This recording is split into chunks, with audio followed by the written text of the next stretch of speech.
So a lot of people have tightness in the front of their thigh, down the rectus femoris, which goes from the hip down to the knee joint. So one common stretch people will do is that they'll do this classic hip flexor stretch, and then they'll add a knee flexion on top of that. I feel like this is a good stretch, but sometimes what happens is the strain from trying to hold it with your hand ends up just co-contracting everything and everything tightens up. You can't stretch if you're contracting and struggling. To really get mobility, you need to be able to relax and breathe. A much more effective stretch is the couch stretch. So you put your knee close to the back of the couch. I like to start bent over here at the waist, so that way I'm not compensating as I get into it.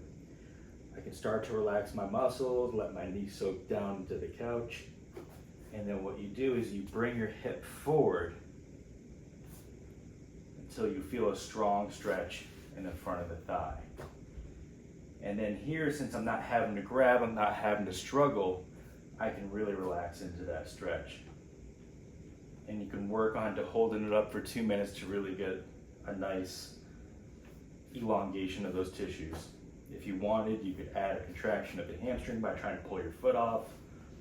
There's many other variations you can do. But I feel like this stretch here will yield much better results than the one on the ground where you're trying to hold it up. The common mistake people make is they get here and then they just push their back forward. So this is just lumbar extension, not really a hip stretch.